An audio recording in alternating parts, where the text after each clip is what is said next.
త్రేతాయుగం తత్వమేమిటి? ధర్మానికున్న ఒక్కొక్క పదానికి 4 భాగాలున్నాయనుకుంటే వాటిలో ఒక భాగం నశించిపోయింది. అంటే సత్యంలో ఒక భాగము, దయలో ఒక భాగము, దానంలో ఒక భాగము, క్రమశిక్షణ యమ నియమాల్లో ఒక భాగము. ఇలా 4వ వంతు క్షీణించిపోతే ధర్మం 75% మిగిలింది.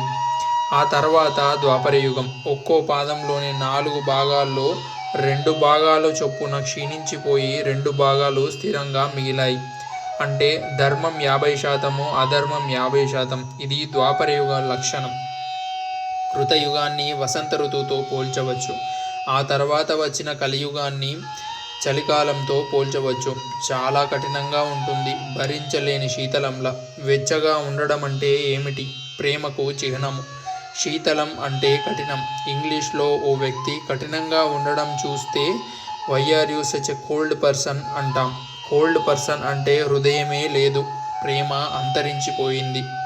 కలియుగంలో ధర్మం 75% నశించిపోయి 25% మిగిలి ఉంటుంది. అంటే ధర్మం 25%, అధర్మం 75%.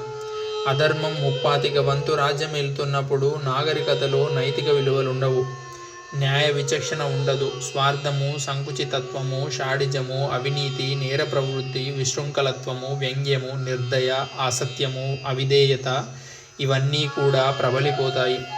డబ్బుకు ఎనలేని ప్రాబల్యము. ధర్మ మార్గంలో సంపాదించని, అధర్మ మార్గంలో సంపాదించని డబ్బున్నవాడికి సమాజంలో విలువ, గౌరవము, కీర్తి ప్రతిష్టలు లభిస్తూ ఉంటాయి. భార్యాభర్తల మధ్య, పెద్దలకు చిన్నలకు మధ్య, అసలు మనిషికి మనిషికి మధ్య యంత్రబద్ధమైన సంబంధాలే గాని మృదుత్వము, ప్రేమ, స్నేహ, సంపద ఇవేమీ ఉండవు. అదే ఇప్పుడు జరుగుతుంది. రాను రాను పరాకాష్ఠకు వెళ్ళిపోతుంది.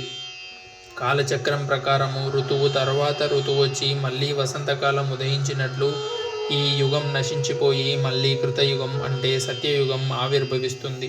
తిరిగి కృతయుగం రావాలంటే దానంతటది ఊడిపడదు. కలి సంధ్యవేళ పేరుకొని ఉన్న అధర్మాన్నంతా ఊడ్చివేసి శుభ్రం చేసి కృతయుగంలోకి పయనించటానికి బంగారు బాట వెయ్యాలి.